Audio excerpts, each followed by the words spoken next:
So this is part one of the exploration of rye whiskey. Yeah, let's talk about rye whiskey. So I hope so. Otherwise, I don't know what else we talk about. That's fair. Yes. Tell me about rye whiskey. So rye whiskey's a little bit. There's a lot of misconceptions with rye whiskey. Just because if you come from the bourbon world, like bourbon is pretty much just bourbon, right? I mean, it's gonna have the very similar mash bills. And is that because That's just because it's we've discussed before. Bourbon has to be a minimum of 51% corn. Mm-hmm. Now, for most distilleries, their corn content is going to be anywhere from 60 to the mid 70s. Now the second ingredient is the flavoring. Is the flavoring grain. However, that dominance of corn makes all the bourbons, although they are different in kind, they're different in degree, but they're not different in kind. Right. And there are some people doing different things in the bourbon world. They're playing with different barrels, different barrels, different types of, if you're going to use rye as your flavoring ingredient, they're malting rye now. They're just playing with all sorts of different things. But for the most part, most bourbons are going to be in that 60 to 70% range. Whereas rye whiskey's a little bit different. So you're going to have different levels, and this is what I experienced at the store that I worked at. Is most people think a rye whiskey. They're all the same, and they're really not. So to go back to the legal side of it, to be a rye whiskey, it's just the exact same as bourbon, but it has to be a minimum of 51% rye. Well, the issue with rye is it's such a powerful grain that depending on A, the distillery, and B, what they're trying to accomplish flavor-wise, your rye intake in the mash bill can literally be 51 to 53% of the mash bill be rye. It can be 100% rye. So then there's a lot of wiggle room in between there. You can have corn as a flavoring ingredient. There's some ryes that don't have corn in it at all. And then there's just different levels of it. With the different levels, there's a couple different types. So we call some of these ryes, like this Rittenhouse, a barely legal rye, because what's going to happen is 51 to 53% of the mash bill is going to be rye grain, right? Another big percentage is going to be corn, and then you've got your malted barley. So we call those barely legal ryes, or in Kentucky, that's a very common mash bill, is to have 51 to 53% rye. So for a lot of new people, that's more approachable. That's what I recommended to people if they wanted to get into rye whiskey, especially if you're coming from the bourbon side of things. Just because you're kicking up the rye to 51 to 53%, you still got a bunch of corn in there, so it's still nice and sweet. And it's a nice next step if you're coming from bourbon. Now, some bourbons, obviously we're not really going to talk about bourbon, but some bourbons, are going to have lower rye in the mash bill. Some bourbons are going to have higher ryes. So if you've played in the bourbon world and you've gotten into higher rye bourbons, then the next step would be some sort of a Kentucky bourbon, right? So Kentucky bourbons, Rittenhouse, Sazerac, even Wild Turkeys, some Jim Beam products. Those are going to be your Kentucky ryes or your barely legal ryes. They're going to be very sweet, but it's going to open you up to some. It's going to have a dash at that price. It's going to have a lot more, of course, but it's not going to be through the roof, right? Some distilleries in Kentucky, like Old Forester, they make something. They have a recipe called like a Normandy rye. And what is a Normandy rye? So that's just what they call it, but basically their amount of rye in the mash bill now jumps up into the 60% range. 60. Yep. So you're getting into a higher rye whiskey. You still got corn in the mash bill, and you still got malted barley. So typically, when I would tell people to start their journey, start with a Kentucky rye, right? Start with something like that. Move into a higher percentage rye, like an Old Forester rye. Which is also called a Normandy rye. Which is their Normandy recipe. That's just what they call it. I don't know why. And then from there, you can really, then the next step would be to get into something like this 8 Overholt, which is an 80% rye. So now we've gone from 50% with the Rittenhouse, now we're at 80. Does it still have corn in it? This one does not. So it's 80% Monongahela rye. And so Monongahela comes from the Monongahela River Valley in Pennsylvania. And back in the day when rye whiskeys were really popular, when the country was just started, Monongahela Monongalia rye was grown all up and down Pennsylvania. Rye has a hard time growing sort of outside of there. So that's, the original distillers, that's what they used because that's what grew there. So this is an 80% Monongalia rye. It's got 20% malted barley. And then you've got, companies like what's it, Sagamore? That's one of those. I believe it's Sagamore.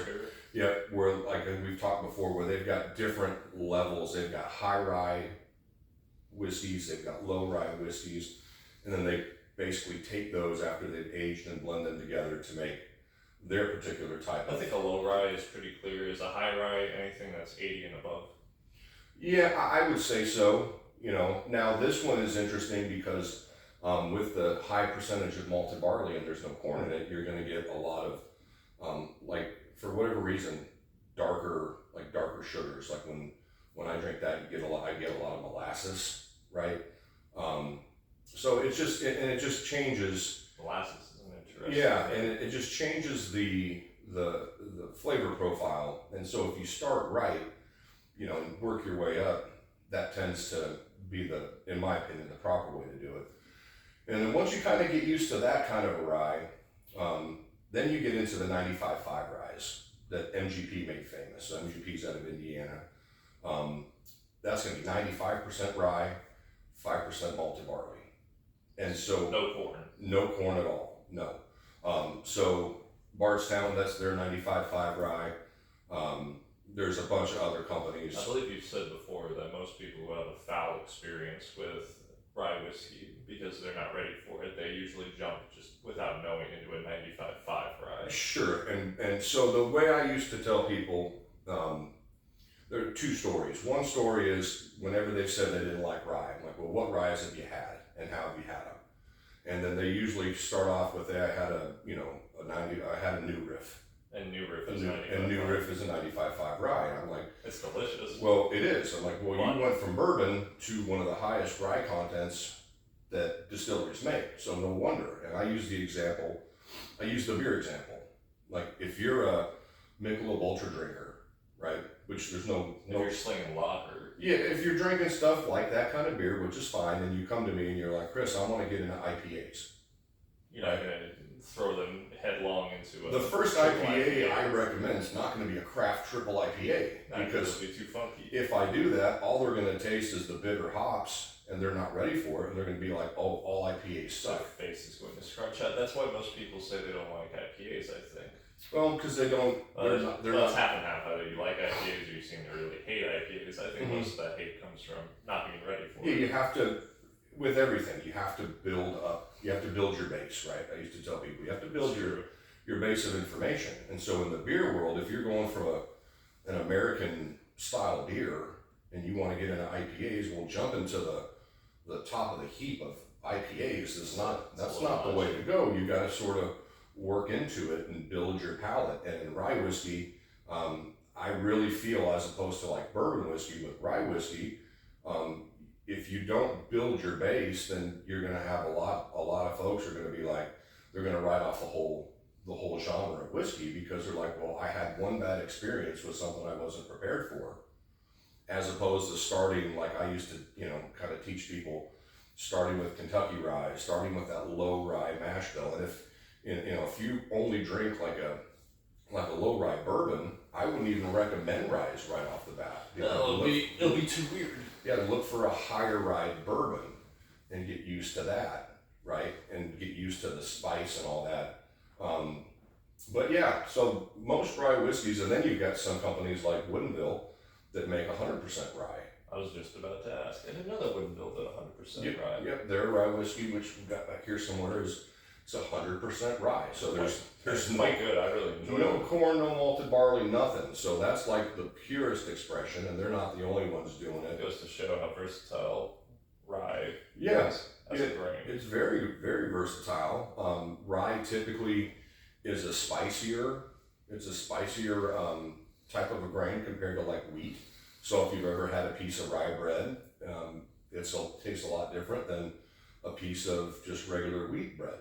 And so, when you get to explore those different flavors, whether you're sipping it neat or you're sipping it with ice or however you're doing it.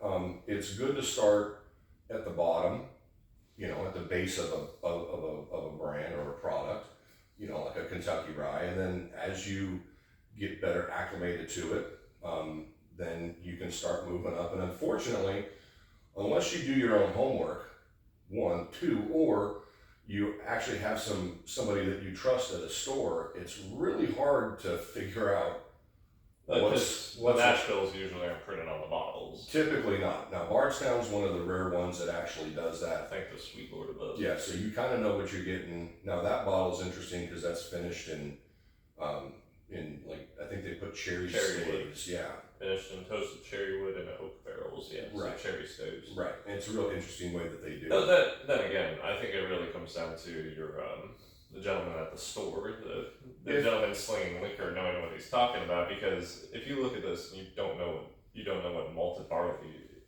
does or what the rye grain does. Sure. You're still gonna use palate. And the hard part, if you live down in Georgetown, Texas, where we live, or wherever you live, if you have to go to a bigger box store, a lot of the times the employees, they're going to sell you what they get paid to sell you.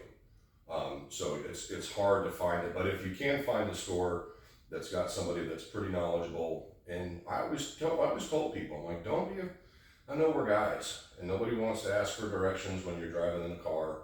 Most guys at the store, they don't want to ask for help because we're guys. But yeah, don't be afraid. Don't be afraid if you can find somebody that you trust to be like, hey, I need help. This is what I drink. This is what I'd like to start drinking. Can you recommend something? Or if you have the time, you can kind of do your own homework. Because, like we talked about earlier with the Kentucky Ryes, if you see an Old Forester, you're like, well, they're in Kentucky. But that's got to be a low rye rye. No, wrong. You're not necessarily wrong. Comparing it to 100% rye, the 60% relatively speaking, pretty low. Quite low. But if you're just getting into rye whiskey and you jump into that at 60%, going from even a 20 or 30% rye bourbon, all of a sudden that's still quite a big jump. Where like for me, the Rittenhouse, this is what got me into rye whiskey. Me and the wife were at a restaurant. I was looking at the bourbon list, and their bourbon list was terrible. I had much better stuff at home, and I saw this on the menu. I think it was $6 for a 2-ounce pour. Really? And I was like, that's amazing. I'll try anything for $6. I didn't know, I had never drank rye whiskey before, so I'm like, well, for $6, I'll try it. And then I got lucky because the first one I drank was a 53% Kentucky Rye. And I'm like, holy crap, this is still super sweet. It is different because you get more of that rye spice. And so it was super interesting to me, which then led me to really start getting into rye whiskeys and start understanding what makes a rye whiskey. And that's, when I learned about the different levels of rye in the mash bills, I'm like, oh, that makes sense now why it's so sweet. But I got lucky with that being my first experience in rye. But I saw at the store there were a lot of people that they jumped into the wrong rye, and then they're writing off the whole genre of rye whiskey. And then it was my job to try to educate them and talk them back into, well, come back, let's revisit some of these, right? Don't just write the whole rye whiskey thing off the map, and then you're only going to drink one type of bourbon the rest of your life. It's a little bit like how people run afoul of Scotch when they're just diving in. They might go for something really malty, like a Highland Scotch. Mm-hmm. It happens in Scotch all the time. People buy the wrong one, and they realize that they don't like peat or smoke, right? And then they write off all of Scotch. They're like, oh, I don't like Scotch because it's too smoky or it's too peaty. And it's like, well, you just drank the wrong one, or somebody that doesn't drink Scotch and you pour them an Islay Scotch all of a sudden. And they're like, what the hell is this? Like, I'm one of those rare knuckleheads where Islay Scotch was my intro into Scotch, and I freaking loved it. Not a lot of people are like that. So, but... Well, like you said, the only way that I've done that is if I encounter someone who says, I don't like Scotch, then I give them Islay Scotch. Yeah, you can. Where you start off with a nice Speyside or something. Speyside is much more approachable than Highland. I think so, yeah. Or an Indian single malts, Indian single malts are great. Some of those are beautiful. We've got a couple of. I do want to see more out of Japan, since Japanese whiskey has the potential to be quite good. It is very good, yeah. It's very good. It's very good, but there's not a lot of documentation or information about Japanese whiskey. You just got to look up the brands. That's the big thing. You got to do your own homework. Or in our case, like we've had the luck of actually having a really good, when we lived in Vegas, having a really good store owner that did a lot of really cool picks. I mean, he's a level 2 sommelier. He knows what he's doing. So it was fun getting into his store picks and things of that nature. One of the other things that we don't talk about too, we did a little bit the other night, is in cocktails.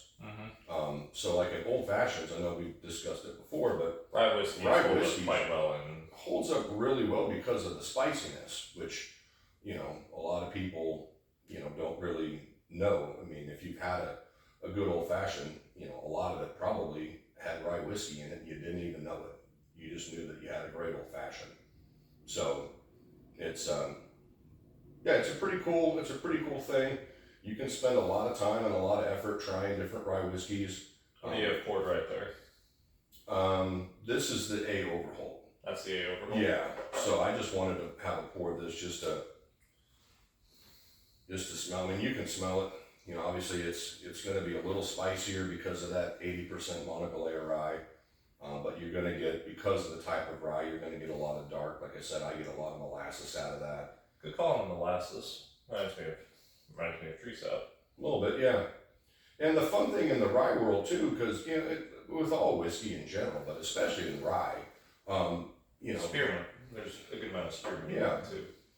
But there's a lot of exploration you can do, which is cool. You know, from different ways to, you know, different types of rye grain.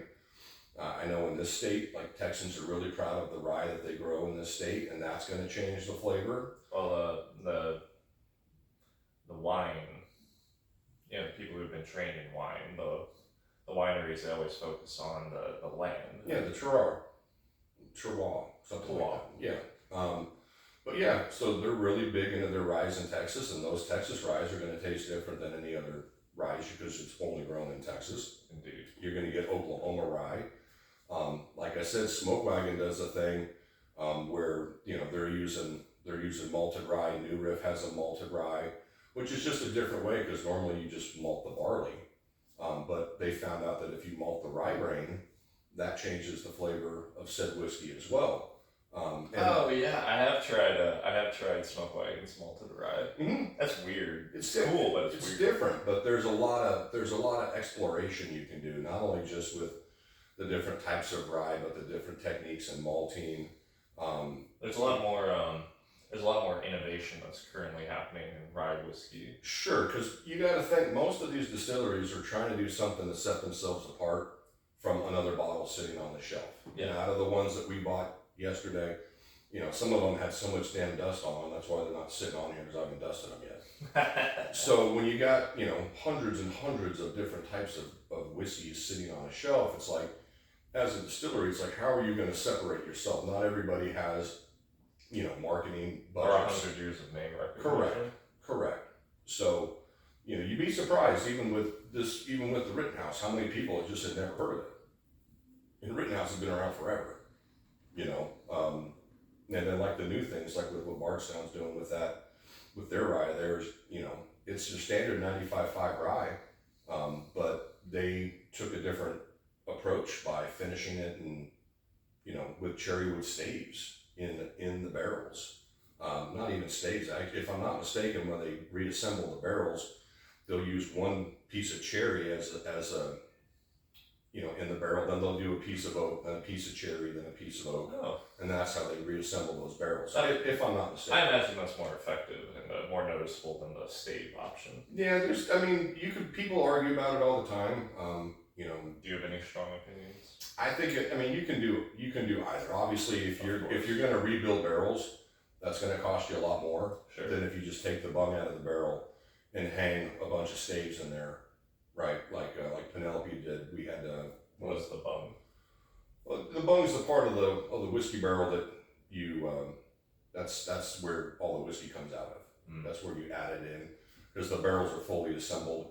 Obviously, when you fill them, you've got the bung and you've got the bung hole. I know it's a silly a silly thing, but that's what they're called. Well, Yeah, if you like Beavis and Butthead, you're my kind of guy, and that's what they're called. So now they can, some other companies, you know, you can take the heads of the barrels off, but most of them just go through the bunghole itself, and then they'll put the staves in there, and then let the staves do their magic with the whiskey. So there's just different ways of doing it. There's all different types of staves. They've got staves that look like spirals. And you were saying about Penelope. oh, I was going to say, so Penelope did a thing where their architect series, we had 2 store picks, which were really cool because they took staves and they finished the staves wildly different, right? And one was heavily charred and had a certain type of a cut notched into it. One had a different type of char with another type of a cut.